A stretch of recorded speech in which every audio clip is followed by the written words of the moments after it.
There was once a desert village with a water shortage, so the village people, they prayed for rain. What they got was grey rain that turned them to stone.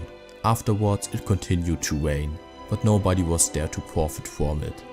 The most capable fighter in the village, Clemens, survived because he was out getting milk while everyone else turned to stone. At first he was desperate. He had been willing to risk his life to fetch supplies. He took the job because he wanted to protect everyone in the village. Most of all his soon-to-be wife. But instead he let them down when it mattered the most. So he went looking for an item that could save the people of the village. And after years of hard work he finally got his hands on the Angel's Tear. An item that can revert the effects of the grey rain. The rain the village was finally blessed with kept coming though, and while he was out adventuring, he let everyone down a second time. The statues eroded after being exposed for the whole duration. By now the ecosystem changed entirely. There's no water shortage, green grass everywhere, yet the people are beyond saving. Only Clemens is left, now a depressed old man, plagued with survivor's guilt.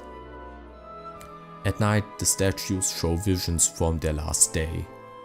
Unlike the other regions, there's nothing here to save. You didn't go back in the past to before the catastrophe, kind of like Ballymolloy, except here there is no outside threat like monsters. All there's left to save is this one old man. He himself was scared to use the Angel's Tear, so he hasn't done so yet. This brings up a lot of questions about the specific surrounding being turned to stone. Is a person turned to stone alive? Stone itself doesn't live, but where's the soul? Is it still in the body? And for how long? How much would you need to reduce the statue by until it doesn't constitute the original person? Would they only die the moment they are turned back to a human? Is their soul stuck in the statue forever now? Clemens holds on to the hope that maybe the people could be rescued, even if it's apparent that they can't be. So you do it, you use the Angel's Tear. Luckily we don't have to endure any gore, it doesn't affect the people that were out in the open, but one kid that was playing in a secret basement was resurrected. And this gives enough hope to Clemens so that he can go on living. He found two new purposes in life.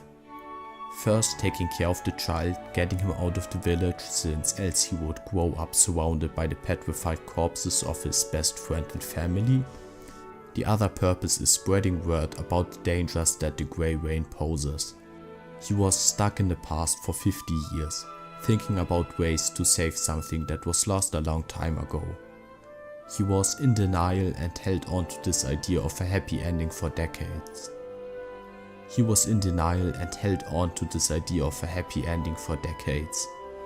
The happy ending you gave him was the strength to give up on his old village, to give up on his old life. When you go to the present, the town is reduced to nothing. There is, however, someone new, stepping up to make a fresh start. This is the first event where you actually change the human flaws the story highlights, unless you count inducing fear of fire in people as character growth. Later on you fight the thing responsible, the thing that acted as the monkey's port to the prayer for rain. This ties into a theme of the towns that are stuck in the past being God-forsaken. Amberdale worshipped a god that didn't exist. Here the prayers were answered, but not by the Almighty. I won't discuss it here though, since I believe it doesn't add to the self-contained story about returning to life, not the statues, but the old man that couldn't break away from them.